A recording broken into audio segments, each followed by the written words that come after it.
ایک بھی نشانی قیامت کی، ایک بھی نشانی جو بتائی گئی ہے علامات صغریٰ وہ باقی نہیں ہے، ساری کی ساری ہو چکی ہیں۔ اگر کسی کو کسی اسپیسیفک نشانی کے بارے میں کوشچن ہے تو مجھے بھی بتائیں۔ اول تو مطلب جو میں نے اسٹڈی کیا ہے مجھے تو تقریباً سب بھی ملی ہیں۔ تو ایک دن ایک صاحب کہنے لگے آپ تو کہہ رہے ہیں ساری ہو گئی ہیں، پیلے جھنڈے نہیں کہیں سے نکلے۔ تو میں نے کہا پیلے جھنڈے تو وہ رابعہ ابھی نکلے تھے مصر میں، جب صدر مرسی کی حکومت انہوں نے گرائی تھی تو وہاں پہ پیلے جھنڈے رابعہ کا نشان انہوں نے بنایا تھا اور بڑی احتجاج کی تھی، وہاں سے پیلے جھنڈے نکلے تھے۔ پھر ایک اور صاحب کہنے لگے کہ دخان نہیں آئی جی، دھواں ہوگا جو زمین کو اپنی لپیٹ میں لے لے گا۔ میں نے بتایا کہ دخان تو اللہ واللہ عالم، ہم عقل کل نہیں ہیں، لیکن دیکھیں ہم نے تو وہ دیکھنا ہے کہ جو ہماری سمجھ میں بات آتی ہے۔ آج سے 7-8 سال پہلے ہم بھی اسی پنجاب میں رہتے ہیں، اسی دنیا میں رہتے ہیں، دھند ضرور ہوتی تھی، دھواں بھی ہوتا تھا، دھواں اسموگ نہیں ہوتا تھا کہ وہ پورے لپیٹ میں لے لیتا ہے۔ دھواں تو ایسے ہوتا ہے نا دور سے نظر آئے، دخان ایسا ہے کہ یخشى الناس، قرآن میں اللہ نے فرمایا ہے یوم تأتی السماء بدخان مبین یخشى الناس ھذا عذاب علیم، وہ بھی پورا ہو گیا۔ پھر کیا رہ گیا؟ پھر انہوں نے کہا عربوں میں شرک آ جائے گا، وہ تو نہیں آیا۔ تو میں نے کہا میں بھی سوچتا تھا نہیں آیا، بلکہ جب میں یہ حدیث پڑھ رہا تھا تو میرے ذہن میں یہ تھا کہ پتہ نہیں عربوں میں شرک پتہ نہیں کب آئے گا۔ سب سے زیادہ قرآن حدیث وہاں پڑھا جاتا ہے، حرمین شریفین وہاں پہ ہیں، عبادات وہاں پہ ہوتی ہیں، مساجد رمضان میں وہاں بھری ہوئی ہوتی ہیں، تو پتہ نہیں کب ہوگا۔ اتفاق کی بات ہے کہ میرا نہیں خیال کہ ہفتہ گزرا ہوگا یا کچھ، تو وہ خبر آئی کہ وہ انہوں نے یو اے ای میں مندر بنایا ہے اتنا بڑا، اور باقاعدہ نعوذ باللہ اس کی پوجا کر کے انہوں نے اس کی افتتاح کیا۔ عجیب لگا کہ اتنی جلدی کہ جب آپ حدیث پڑھتے ہیں تو آپ کو لگتا ہے کہ عربوں میں شرک لوٹ آئے گا، پتہ نہیں، یہ تو بہت ہی مشکل بات لگتی ہے۔ اور ہم نے مطلب ایک ہوتا ہے سالوں گزر جائیں پھر بھی بات ہے، وہ ادھر پڑھا ادھر وہ بات ہوگی۔ تو ایک بھی نشانی مجھے نہیں ملی، اگر کسی صاحب کو ملی ہے تو مجھے بھی بتائیں۔ اس کا مطلب ہے علامات صغریٰ ساری پوری ہو گئی ہیں، اب علامات کبریٰ کا وقت ہے۔ پہلی علامات کبریٰ میں سے پہلی کیا ہے؟ امام المہدی کا ظہور پہلی علامات کبریٰ میں سے پہلی بڑی نشانی ہے۔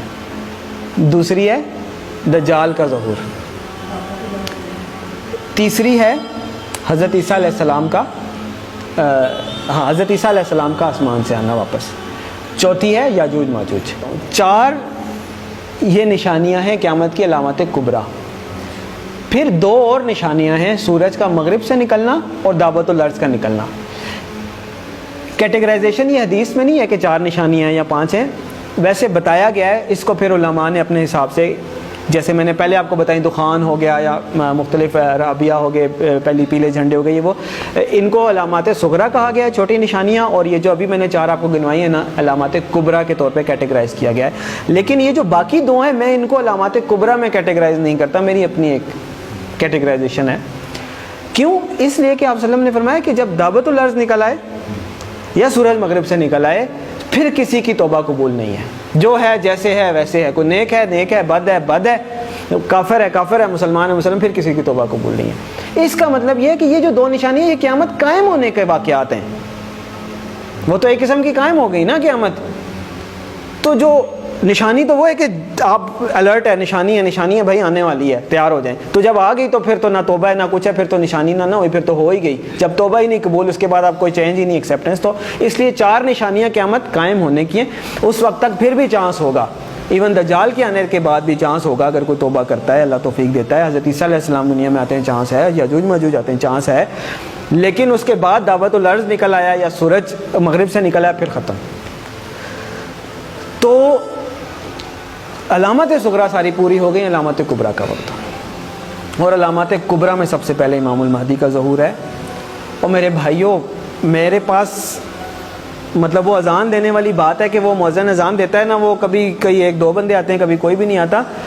میرے بس میں نہیں ہے کہ میں چیخ کے بولوں کدھر سو رہے ہو کدھر جا رہے ہو، اور نکل آؤ روٹی کپڑا مکان سے، اور میری جاب میری گاڑی میرا بچہ میرا پلاٹ نہیں۔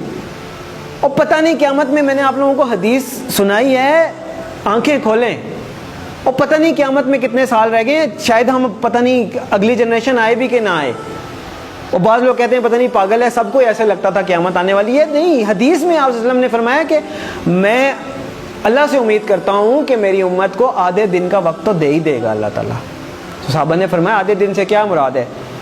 تو آپ صلی اللہ علیہ وسلم نے فرمایا 500 سال. اور یہ قرآن سے بھی ثابت ہے کہ اللہ کے ہاں ایک دن ہمارے 1000 دنوں کے برابر ہوتا ہے. تو علامہ سیوطی بہت بڑے حدیث کے مفسر گزرے ہیں. میں لوگ کہتے ہیں آپ علامہ سیوطی کے اس پہ کیوں جا رہے ہیں؟ مطلب جو مفسرین گزر چکے ہیں حدیث کی انٹرپریٹیشن دے چکے ہیں, اب میں نے نہیں تو نہیں دینی, اللہ معاف کرے.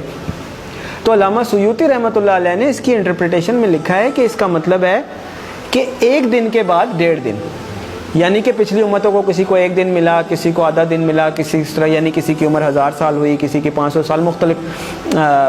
تو انہوں نے اپنے حساب سے بتایا کہ اس کا مطلب ہے 1 دن کے بعد آدھا دن اس امت کے لیے, یعنی باقیوں کو اگر 1 دن ملا ہے تو اللہ تعالیٰ اس امت کو آدھا دن مزید دے دے گا, باقیوں سے زیادہ تھوڑی سی مہلت دے دے گا. تو 1500 سال ہجری, او بھائی کدھر بیٹھے ہیں ہم؟